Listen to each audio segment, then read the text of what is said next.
Thank you very much for giving me an opportunity to introduce the books I've written. I'm a student of David Bosch, the professor grande from the University of South Africa, and I've written many, many books. It's about 70 of them on the market. There are 5 books now in your language, in Português.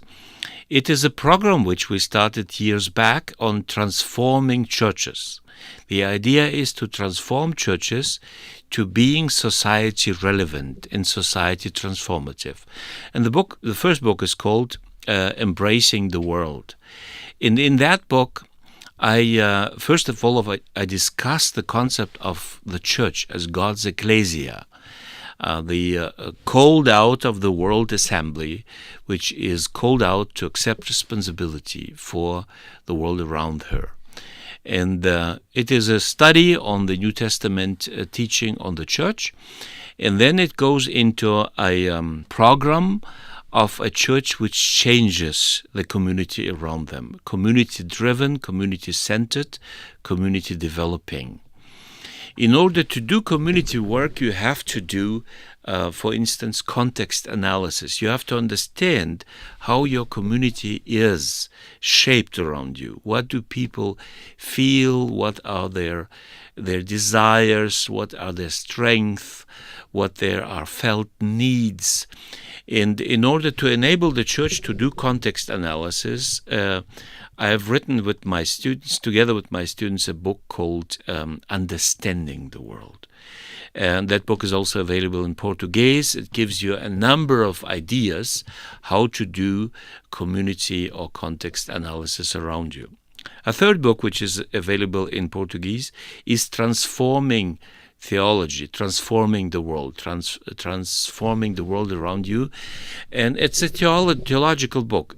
It discusses the idea of holistic transformation.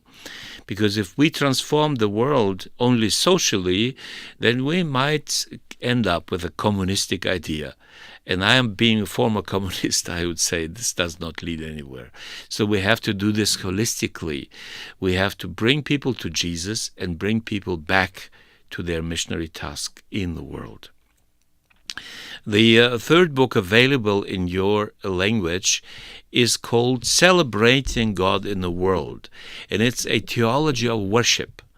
You see, most of our worship services, they concentrate on Christians. So Christians gather together, they enjoy themselves, they sing songs, they listen to sermons.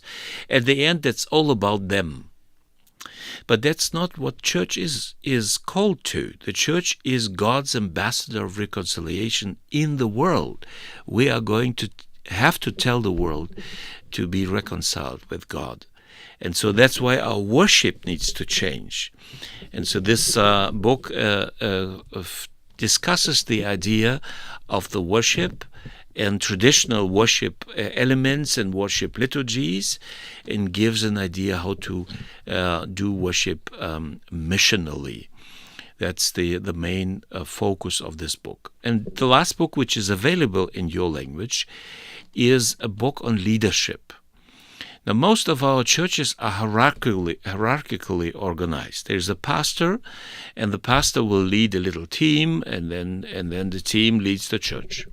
Very hierarchical, very Episcopalian, very Roman Catholic.